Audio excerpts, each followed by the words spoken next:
દૈનિક બાઇબલના વાંચનો. તારીખ 10 માર્ચ 2026, તપૃતુના ત્રીજા અઠવાડિયાનો મંગળવાર.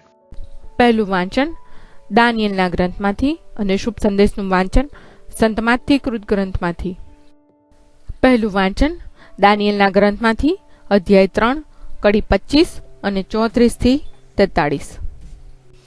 અઝરિયા અગ્નિ વચ્ચે ઊભો રહીને પ્રાર્થના કરવા લાગ્યો, તારા વિરુદ્ધ ખાતર અમને છેક છોડી ન દેતો, તારા કરારનો ભંગ ન કરતો, અને તારા મિત્ર અબ્રાહમને ખાતર, તારા સેવક ઇસહાકને ખાતર, તે અંગીકાર કરેલા ઇસરાયલને ખાતર અમારા ઉપરથી તારી કૃપા પાછી ખેંચી ન લેતો. તે એમને વચન આપ્યું હતું કે તું તેમના વંશજોને આકાશના તારા જેટલા અને સાગરકાંઠા પરની રેતી જેટલા વધારશે. ઓ પ્રભુ, અત્યારે અમે કોઈ પણ પ્રજા કરતાં ઓછા થઈ ગયા છીએ અને અમારા પાપોને કારણે આજે આખી દુનિયામાં અમારું સ્થાન સૌથી નીચે છે. અત્યારે અમારી પાસે કોઈ રાજકર્તા નથી, કોઈ પૈગંબર નથી, કોઈ આગેવાન નથી, નથી આહુતિ, નથી યજ્ઞ, નથી બલિ, નથી ધૂપ. અરે, તારી આગળ નૈવેદ્ય ચડાવી તારી કૃપા મેળવવા માટે મંદિર સુદ્ધા નથી. પણ અમે પસ્તાતે અને નમ્ર હૃદય તારી પાસે આવ્યા છીએ, તો અમારો સ્વીકાર કરો.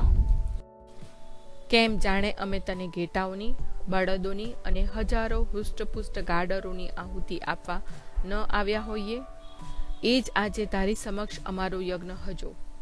અમે તને અનુસરીએ એમ કર, કારણ તારે વિશ્વાસે રહેનારને કદી છોભીલા પડવું પડતું નથી. હવે અમે પૂરા દિલથી તારું અનુકરણ કરીશું, તારાથી ડરીને ચાલીશું અને તારા દર્શન ઝંખીશું. અમને નિરાશ ન કરીશ. તારી ક્ષમા અને અપાર કરુણાને શોભે એ રીતે અમારી સાથે વર્તજે. તારી ચમત્કારિક શક્તિને શોભે એ રીતે અમારો ઉદ્ધાર કરજે. અને ઓ પ્રભુ, તારા નામનો મહિમા વધારજે. આ પ્રભુની વાણી છે, તે આપણો આધાર છે. શુભ સંદેશનું વાંચન સંત માથી કૃત ગ્રંથમાંથી અધ્યાય 18 કડી 21 થી 35. ક્ષમા ધર્મ. પછી પિતરે આવીને પૂછ્યું, પ્રભુ, મારો ભાઈ મારો અપરાધ કરે તો મારે કેટલી વાર ક્ષમા કરવી? 7 વાર? ઈસુએ તેને કહ્યું, મારો જવાબ એ છે કે 7 વાર નહીં, પણ 70 વખત 7 વાર. ઈશ્વરના રાજાને તો પેલી રાજાની વાત સાથે સરખાવી શકાય. તેણે પોતાના નોકરો સાથેના હિસાબ ચોખ્ખા કરવાનું નક્કી કર્યું. તેણે હિસાબ કરવાની શરૂઆત કરી ત્યાં જ તેની આગળ એક એવા માણસને રજૂ કરવામાં આવ્યો જેને લાખોનું દેવું હતું. દેવું વાળવાનું તેનું ગજુ નહોતું. એટલે રાજાએ તેને અને તેના બૈરી છોકરાને તથા તેની બધી મતાને વેચીને દેવું વસૂલ લેવાનો હુકમ કર્યો.